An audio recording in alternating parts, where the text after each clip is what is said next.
Good evening or morning or whatever time it is you're going to be watching this, folks. It's been we missed last week. Let's get that out of the way. I'm recovering from a cold. Brandon's got stuff going on. Just bad timing and that time of the year. So wash your fucking hands, drink a lot of water, and don't litter. So let's just jump into what happened last week and this week. We'll forget the week that we missed. Pretend that didn't happen. Kick that under the rug. So last week, Broncos uh, and Raiders, I think worst game ever, 10-7. The Broncos seem to they've made it a habit of every game they play against a decent to solid defense, they can't score, they can't do anything. So it turned into a slog. It's like 3.5 quarters of nothing, and then all of a sudden it's like sudden death, and they usually find a way to win that. They're 8-2. Give them credit. They need that lead because things are going to get tougher for them as time goes. But fucking awful game to watch, and that's kind of that. Colts Falcons had a really fun game. They went to OT. The stories, of course, were JT almost had more yards by himself than the Falcons did. I think he had 288 and the Falcons had 290, 3 touchdowns, and of course, Indiana Jones lost a tooth. All the bloody mouth photos are out there. Basically, it went to overtime. Came down to a big Zaire Franklin sack that forced a punt, and the Colts, instead of like getting in field goal range comfortably and kicking it, they just went all the way and scored, which is kind of cool. You don't see that very often. But they don't want to. I think maybe their kicker even might have been injured too. That might have played a role. Maybe that's old. I don't know. So Colts are going to be on a bye this week, well deserved, and give them a break from all the hard work they've been putting in, beating everyone's ass. And the Falcons are kind of left there wondering what the fuck happened because I think it was about a month ago they beat the Bills in prime time, and the world was like, "Oh wow, the Falcons got their shit together. They just beat the Bills. The Bills are supposed to be good." And since then, they've lost, I think, 3 or 4 straight. Um, they do have kind of an underrated, sneaky pass defense. I think their defense is first in the league in pass defense, only allowing like 160 yards per game or something. But my issue with the Falcons right now is you have Bijan Robinson and you are not using him like he should be. Um, they're in their last 4 games that they've lost. He's had 14 carries, 9 carries, 12, and 17. He has had receptions in that 19 receptions in those 4 games. But I would personally like, and I think it would help Penix, who's been struggling a lot, to give him like 22 to 24 carries per game and then throw a couple passes or whatever. But um, he runs effectively, and I think I saw that he's tied for 15th in the league in carries, averaging averaging 5 yards per carry, and they just don't run the ball like they should. It's mind-boggling because you have basically a quarterback in his rookie year because he played at the very end of last year, and a running back is usually a quarterback's best friend, and they just refuse to run it like they should, which is interesting. So I would like to see them get Bijan the ball more. I think the entire world's wondering the same question and what the fuck is going on there because it seems pretty obvious. Bears Giants. What can you say really?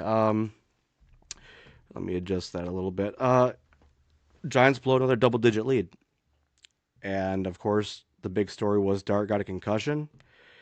Um, and for me, I was out on Daboll after I watched the post game press conference where he was asked by several members of the media the same question in different ways, so there was no confusion of what he was being asked. They were asking why, or Jackson Dart has had 4 concussion evaluations, finally got diagnosed with one in his 7 games that he's played. He's taking too many hits. How do you address that, and what's your plan moving forward? And his response to being asked that 3 or 4 different times, each time was, "It's an unfortunate injury," just not addressing it. And that was where I was like, this guy will not take accountability. he he's running Jackson Dart into the ground trying to save his job there. So he's not telling Jackson to be safe because he wants Jackson to look good and maybe win a couple games and give ownership a reason to keep him. But it's the reason why they made the decision. There was a rumor that after the Broncos game they were going to fire him or something, but he's doing to Jackson Dart what he did to Daniel Jones when Daniel Jones was here. I'm not going to rehash all that. I've talked about it a million times how I thought Daniel Jones was fucked here by the fans and by Daboll. But I mean, Jones constantly had injuries, an ACL, a neck, this and that. Battle line, having to make things work. Um, I get that the Giants are fucking decimated with injuries, specifically when you lose a back like Cam Scatabo after he came on, and obviously Malik Neighbors. What else can you really do? But your job would be to tell Jackson Dart before the game, hey, we're 2-7. We're not going to the playoffs. There's no need for you to take any unnecessary hits. Throw the ball away or slide when you can. And he is not going to do that, which is why he's gone. And I hate when this happens. I don't like firing coaches and replacing players. I've talked about that a million times because now we just kind of look like we play the last uh, 10 years or so. We've been one of the worst teams in the league over the last 10 years. And usually, when you look at bad teams in the NFL, the common factors are usually like constantly hiring and firing coaches, constantly going through quarterbacks. I had I had some faith in Daboll. You know, we were told, you know, he was a quarterback guru for Josh Allen, which doesn't seem the case because he's been better since he left. Um, but he was part of that Bills coaching staff when the Bills started becoming a uh, more respected as a powerhouse in the NFL. And so that kind of they're like, okay, well, we got a young quarterback that kind of has some of the physical traits that Josh Allen does. Big, can run, can throw it anywhere. He can make Daniel Jones look like Josh Allen in theory, and it didn't work out. But the hiring and firing thing, I'm not big on. It kind of makes me a little depressed. It's a shit show. But that was basically it. Credit to the Bears. They took advantage of the situation and came back from two scores down to win 24-20. And that's that. Next game was Miami Buffalo. Miami continues to have these wild games where they look really good, and they ran the ball down Buffalo's throat. Remember it was like 100 and I don't know 90 yards or something. I can't remember. Buffalo fumbled twice in bad spots. Well, Miami's still dead. It probably felt good for their fans to beat up on Buffalo, who's been taking their lunch uh, for a long time. So I guess good for them. Baltimore, Minnesota, Lamar's back, obviously, and when he's playing, they can beat anybody. McCarthy struggled because, well, he's supposed to. It was basically his rookie year. He got injured early on, too, and missed like 3 games in that stretch. Um, he's been kind of, for us, if you've been watching the show, listening to the show, this has not been a surprise to see him be as bad as he's been. We're Michigan guys. We watched him at Michigan. He won a natty, but they ran the ball 80. He was not asked to do much throwing or to go out there win games. He was asked to not lose them games, which he did really well. And he made some big throws when they mattered. I'm not saying that he was just fucking Trent Dilfer, but now he's kind of Trent Dilfer. But my big issue with the Minnesota Vikings. Oh, Baltimore won by the way, as you would expect. Vikings are actually pretty effective at running the ball.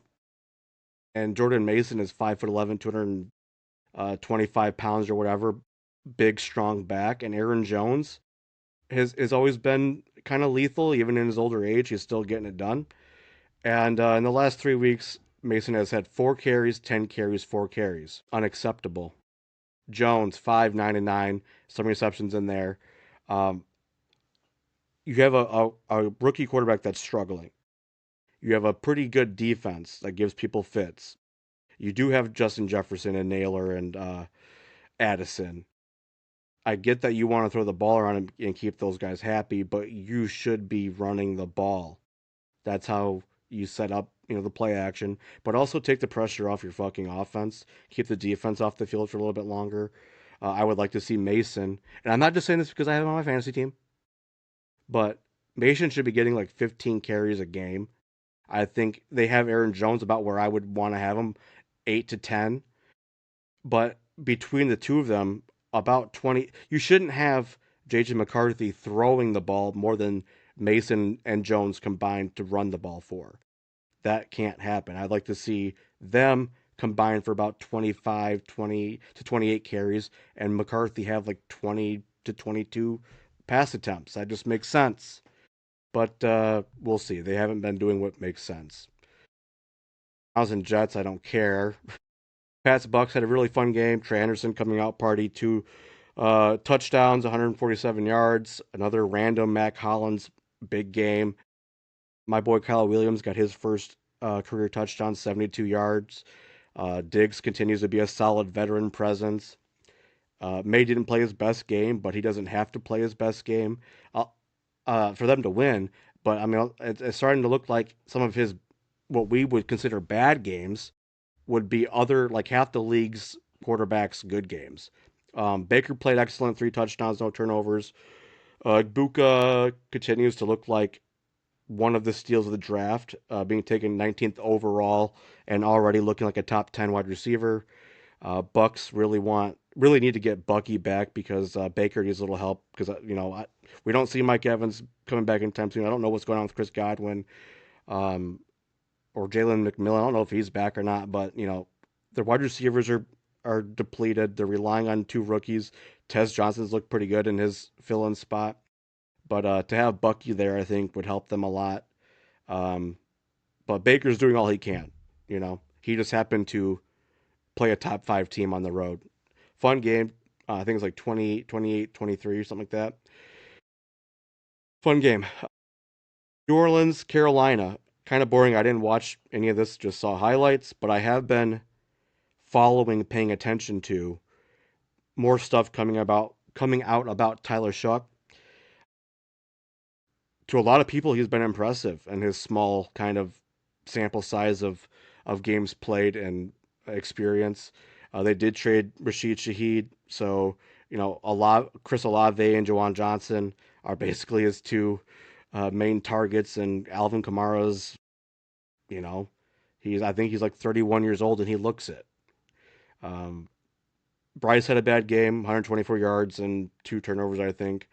But Tyler Shuck has given New Orleans something to be kind of optimistic about moving forward. It hasn't been a lot of fun for them, I'm assuming, in the last couple years. Um, I mean, ever since Derek Carr got injured, when they were kind of on that little 3 or 4 game heater where they were blowing everybody out or blowing everybody out. I don't know what I just said. Uh, Things have been pretty grim there, but the future kind of looks good. We'll see. Jackson, Houston.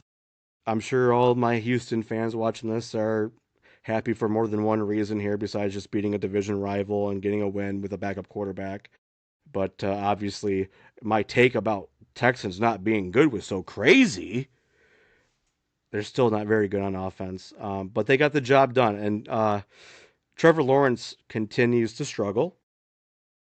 He has been a massive disappointment.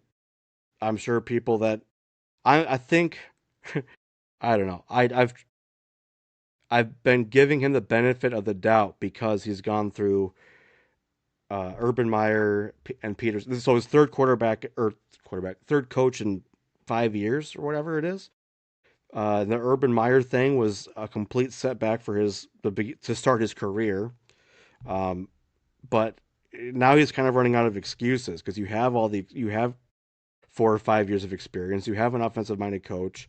I get that BTJ and Hunter are injured and out, but you got paid top money because top quarterbacks find ways to win. And he's finding ways to lose games he shouldn't lose. This is against a backup quarterback. He did the same thing when Joe Burrow went down, and whatever can't remember the guy's name. Quarterback for whatever the backup in Cincinnati that fucking beat the Jags. I should put some respect on his name. Um, but they go to towards the end of the game. Uh, Davis Mills plays great, touchdown, kicked the ball to the Jags, and the Houston defense just smothered them. Um, right now, both the Jags and Houston are kind of they're in the mix because if you look at the AFC as a whole, right now, you would say Indy, New England, and Denver and KC are probably like locks. KC being 5-4, but it doesn't matter. And then you got Chargers, Steelers, Ravens, Buffalo, kind of in those spots now to be in it. But Jags and Texans are right there with them. Um, I don't know what to think about the Jags or the Texans right now because both teams are bad in different ways. Disappointingly so. Hawks cards, not much to discuss. Hawks look absolutely incredible. They did add Rashid Shaheed as if they needed another home run hitter. Dick Hammer's grandson should be in MVP conversations, which I haven't heard him in. JSN's right now the best receiver in the league, and everything's working for them on both sides of the ball. I love watching the Seahawks. I did take them to win the division in the preseason predictions. I expected them to be good, but not this good. They are just exciting. Their defense is stingy and fucking aggressive, and everyone's just feeling themselves right now, and they should because they are phenomenal. This is a fucking threat. This is a Super Bowl team. There's no argument you could make besides, well, I just don't believe in Sam Darnold yet. Well, you're a fucking idiot then. I don't know what else to tell you. That's Dick Hammer's grandson. Put some respect on his name. He's killing it right now. And that's just the way it is. What I don't know what else to say. Cards, awful to watch, and that's just the story of their fucking franchise's history. Rams 49ers, pretty fun game, lots of scoring. Mack and Staff both put up big numbers. Matt Stafford has not thrown an interception since week 3. I'll say that again. Matt Stafford has not thrown an interception since week 3. Last 6 games, 20 touchdowns, no interceptions. Last 3 games, 13 touchdowns, no interceptions. He's the first quarterback ever to have like 3 straight games of like 4+ TDs and no turnovers. Rams ran the ball well. 49ers did not, and Rams get a nice win. Detroit, Washington, the score was 42-22, but it felt like 42-0. The Lions were just bitch slapping the Commanders around. It seemed personal from, payback for the playoff game in January. And Washington just looked completely out of fucking their minds in every bad way possible. They were all up in their feels because they're getting pushed around and dog walked. They all this little petty fight shit. I don't care what if Amon Ra said something or did something first. You look stupid, and they continued to do that for most of the game. Just stupid shit, unnecessary shit, embarrassing shit all around. Pittsburgh Chargers, the over under was 45.5. They combined for 35. The Chargers sometimes they have these games this year where they're doing everything right. They're controlling everything. They're running the ball. They're throwing the ball effectively. Their defense is making plays, but the score seems to stay close, and you wouldn't expect it to if you looked at like just the stats. And that's what this game was, where the Chargers just looked like they were doing everything right. But going into the fourth, it was 15-3, I believe, and 2-score game. But you're thinking if the Steelers can score, then it could get messy. But beginning of the fourth quarter, Steelers with the ball, they go for it on fourth down, don't get it. Chargers score again, and the game was over. Um, the Chargers kind of had a little bit of a worrisome patch in the middle of the season because they lost 3 of 4, but they've won 3 straight, albeit against not the greatest competition, but wins are wins, and you can only play who's on your schedule. Then, of course, the worst game I've ever seen, probably Packers Eagles. I watched the 2006 Mud Bowl between the Steelers and the Dolphins. That game ended 3-0, and that field goal was kicked, I think, with like 20 seconds to go in the game. But it was entertaining for the fact that these guys were playing on like 3 or 4 inches of fucking mud. And, when you see like a ball hit the ground, it wouldn't bounce and skip. It would just stay stuck there. And you're kind of just watching all these grown men kind of just slip and stumble around for 60 minutes. And there's a little bit of entertainment value to that because you actually don't know what the fuck's going to happen. This game was not that because both teams are supposed to be good. And they're just fucking miserable to watch. Uh, you know, I don't know. I think that missed field goal at the end of the game was just a blessing from the football gods because nobody wanted to watch any more of that. I couldn't imagine watching any more of that. Obviously, Barkley has not looked the same. AJ Brown is constantly crying. Um, and I keep harping back to what I've been saying since the Micah Parsons trade, that this trade was dumb for them. They lost the trade. They didn't need Micah Parsons, but after it happened, they were crowned Super Bowl champs and the team to beat before games had played, and everyone was super high on the Packers. And now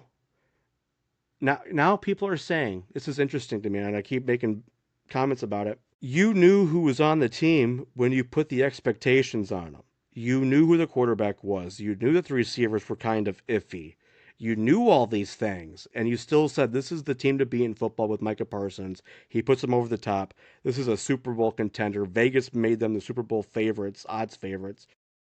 And now the same people who said that, you know, they're a Super Bowl team and the favorites to win it, and Packers fans that were losing their mind, all this shit talking the Cowboys and everything.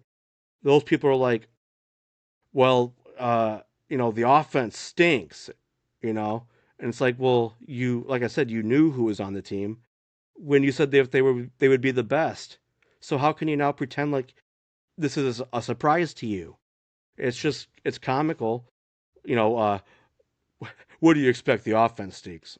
Well, I expected what's happening to happen, and it's happening, and that's why I said what I said in the beginning, and I'm on record with it, and I'll just leave it there because it'll keep coming up, I'm sure. All right, week 11. Pats and Jets played last night. There's no need for us to even discuss that because I think everyone was going to take the Pats anyways. Pats had their way with the Jets like they always do. Traded 3 touchdowns, May flawless. For me, I keep saying the same shit, but I have to get it off my chest. I have to vent these thoughts. I hate watching Justin Fields. I say it every week. Watching Justin Fields, it hurts my feelings, okay? It hurts my fucking feelings watching him because he's so bad that it feels personal. It feels intentional, like he's doing this on purpose. I wish I had Brandon here to like give me a water break. Watching Justin Fields kind of reminds me of if you ever watch those compilations of, they're kind of like troll videos, but people will do, it's to piss off like people with like OCD and liking everything neat and organized. But they'll have like this little task, and they'll make it all super neat and organized and pretty, and like the last thing that they'll do is like fuck it all up, so it can be like making origami or something, and they do all these intricate steps and it looks so nice, and at the very end they fucking rip it. That's kind of what watching the Jets looks like, because the offense will get the call, and you see what you expect to see. There's Justin Fields in the offense, and he's giving them the play. Break. They all get lined up where they should be. That's good. You are where you're supposed to be. He makes, he does his little, calling the mic or whatever, and then the ball snapped, and that's when your origami fucking dove gets his head chopped off because he almost always makes the wrong decision. Um, I watched. I could only handle about like a basically we'll just say the first half. I did stop a couple minutes short, but we'll just say I watched the first half. They ran a lot of option, and almost every single time he made the wrong decision. And for people that don't know, the option, when it looks like he's faking it to the running back or whatever, he has the option to give it to him if he sees that that side looks better and he's got a chance to make a good gain, or he can keep it and basically fucking sneak around the end or bootleg, and when he should hand it off, he'll keep it, and when he should keep it, he'll hand it off, and it's just kind of up to the running back to make something out of nothing. And then obviously when he throws the ball, uh, when receivers are open, he'll tuck and run, and when receivers aren't open, he'll throw it. And I'm just like, this. It feels like it's on purpose, and it kills me. And he might be a really cool guy. I don't know. He's got all the talent in the world, but there's dozens and dozens of quarterbacks throughout the history of NFL that have all the tools, but they can't process NFL game speed or whatever the fucking problem is. Tim Tebow couldn't process and couldn't throw. I think Justin Fields just can't process. So Brandon mentioned it first. He said he should just be a gadget guy, a Taysom Hill, fucking wildcat style guy, because he can't. He's got an arm. He just refuses to throw it. So put him out in different little sets and have him fucking play receiver here, and then you can do all the little trick plays, whatever. It's not gonna help the Jets anyways, but it'd be better than what we're watching. Um, so Pats win easily. That's basically what you expect. Miami, Washington, the line is -2.5 for Miami at home. I like Miami here. Um, Washington stinks just all around. And watching that Lions game last week soured me on like their character, just all the immature shit. So I like to see Miami just run the ball down their fucking throat, and I'll take Miami 30-17. Packet Giants, Packer favored. They're -7 on the road. Giants defense sucks on the run. Could help Josh Jacobs get some yards. Daboll's gone. Dart's out. Jameis is in. Love Jameis. Everyone loves Jameis. I can go on for an hour talking about how cool I think Jameis is. I'm glad he's playing. I think he should have started the year. I was on record saying that. Packers offense has been struggling. Um, I hate to say it, but Mike Kafka, interim coach, I'm not very high on him just because of how the offense has looked. Some of his play calls. I'll say Packers win, but I think the Giants can cover because Jameis is Jameis. He's going to throw it all around and probably get some really cool fucking touchdowns. I'll say 27-21. Give Jacobs 2 touchdowns. Give Theo Johnson a touchdown. Bucks at Buffalo. Buffalo's favored, -5.5 at home. It's interesting. I think maybe the weather is playing a factor into that, and being at home. What can you do? But I think everybody who watches knows that the Buccaneers are they look better, and Baker has looked better than Josh Allen this year. The Bills' defense struggles a lot. I don't think Baker gives a fuck about the cold weather, so I'm going to say the Bucks upset 30-24. Here's your first upset, folks. Bears Vikings. Vikings are favored -3, which is interesting. -3 at home. Um, I feel like if the Vikings played how I would play, because I'm so smart, and played ball control and ran the ball fucking 30 times, they would beat the Bears. Because I still think, uh, I don't think I know, and I think the league knows, Caleb still struggles, and the way Brian Flores calls a defense, he could limit the Bears enough that if you could win an ugly, 17-14, 20-17, 20-14 type game. But they keep telling me that they're not going to do that.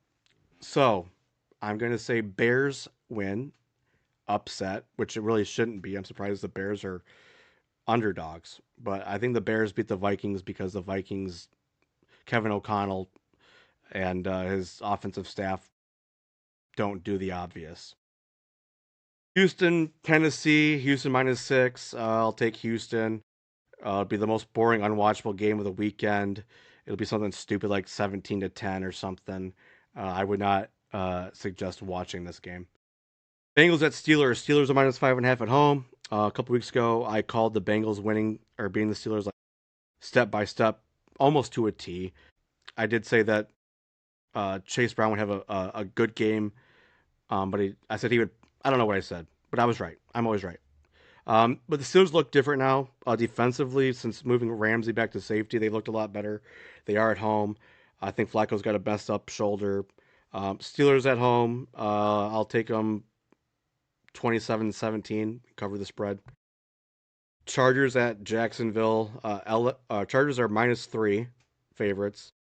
They look to have some of their mojo back. You know, when you're under your third and fourth string running back, things are tough. I think they lost Joe Alt for the year. But they've been controlling the game, playing good football, mistake-free football, and Jacksonville's been struggling, as we mentioned. Trevor Lawrence has looked awful. Um, I'll take Chargers comfortably, something like 34-17, and to cover. Panthers Falcons. Here's the deal. Since the beginning of this show, I've been really harsh on the Panthers. I keep saying I don't know who any of their players are. I don't care about them at all. But they've slowly but surely gained some of my respect. Not that my respect means fuck all to them. But, you know, they did take a bad loss last week to New Orleans, but those things can happen when you play a divisional opponent and against a quarterback you haven't seen anything of. Things like that happen. I'm going to take the Falcons. They need to give Bijan 25 carries.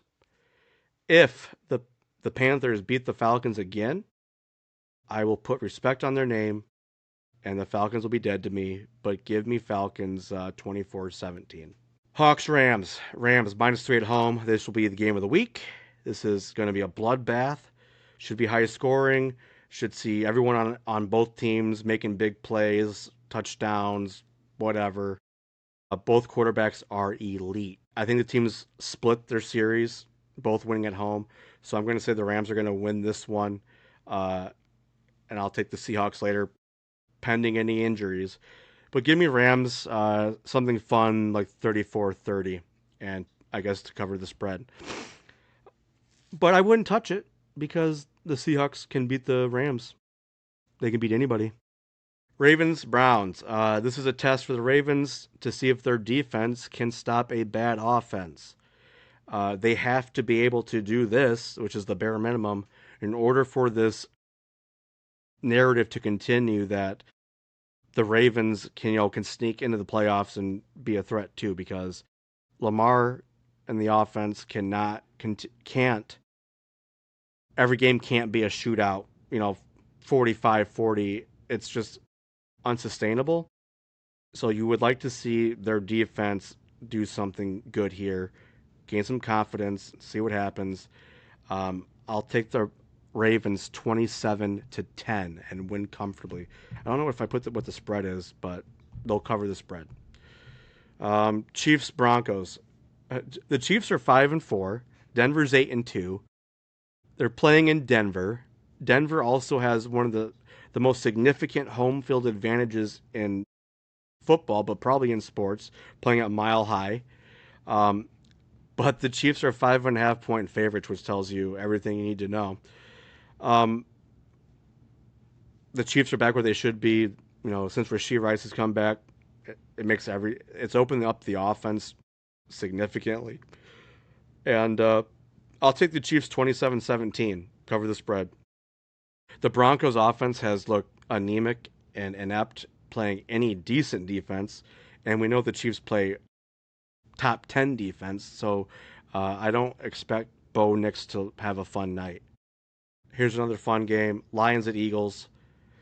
Lions are 2.5 point dogs, which is interesting because just looking at the previous game, we know that the Chiefs look better than the Broncos. Significantly better, despite the record. Lions at Eagles, you just can tell that the Lions are a lot better than the Eagles are. We keep looking at the rosters and we're seeing all these names, but the pieces don't fit. So Lions are 2.5 dogs. I'm going to take the Lions to win a big game. Sunday Night Football, statement, stamp, fucking whatever. I think they're going to kick the shit out of the Eagles. And I expect that the most interesting and conversation coming out of it is going to be what happens on the Eagles sideline and what stories come out of their locker room after the game. Give me Lions and an upset, 35-20. How about that? Then Dallas versus the Raiders. Dallas is -3 Monday Night Football. Sad night for Monday Night Football. Um, but fuck, I don't know. Basically, solid offense versus a decent defense, and a bad offense versus a bad defense. Dak is much better than Geno Smith, and I'm going to take Dallas 27-17. I will say for the Raiders' benefit, it looks ugly now, but if they had a better line and a quarterback, they could be interesting to watch. Obviously, you invested heavy into your running back. You got Brock Bowers. You've been drafting some receivers that haven't seen a whole lot of action because it's Geno. But that's pretty much that. Um, Fab Five. I don't have any of Brandon's. He's busy today, unfortunately. Uh, I miss him. I think you all do too. For my Fab Five, give me 49ers -3. Give me Chargers -3. Bucks +5.5. Miami -2.5. And Bears +3. Um, Something interesting happened to me this past week. We'll end it here. I don't know how things work in other schools, but at my school in elementary, we did this little project, and basically you had like this stuffed bear, but you would like take like some of the stuffing out. I don't remember what it was, but basically you would have this traveling bear, and it would have a notebook in it, a journal of who had it, where they went, where the bear had gone, and it was kind of cool because every once in a while, kids in the class was like third grade, I think third, fourth grade, you'd get like a letter back from somebody saying, "Oh yeah, I got your bear from so and so at this airport or at this hotel or whatever," and they would send a little letter, and the teacher would read it from the class. It's kind of a cool thing. So I did that, right? And you wouldn't believe my luck. Wow, my bear made it to North Korea. Sounds unbelievable, but it's true. I wouldn't lie to you. So I had a pen pal in North Korea, and I couldn't read what he was writing, but we wrote to each other anyways. And that's kind of the whole point, right? And wouldn't you know it, the other day I'm going through the mail, and there's a letter from North Korea. Holy shit, that's crazy. Now that I'm older, I kind of understand what's going on there. So I ripped this fucking thing open. I wanted to see what my pen pal from third grade's been doing, and you know, I still can't read it. But I sent him a message back, and I said, hey, look, I can't read Korean, um, but how have you been? Let me know, and maybe have somebody translate it for you. So I get a letter back, and it's him, and it came with a picture. And when I said, how are things? How you been? He just wrote in big, bold block letters, I can't complain. And it was with a really nice picture of him standing there like this, and a bunch of his friends with guns and stuff. So they're just like us, North Koreans. Like they love guns and um, cult leaders and stuff like that. So hey, if we all just start thinking that we're a lot more alike than we are different, maybe the world would be a better place. And clearly, he's looking on the bright side of things. He can't complain. See ya.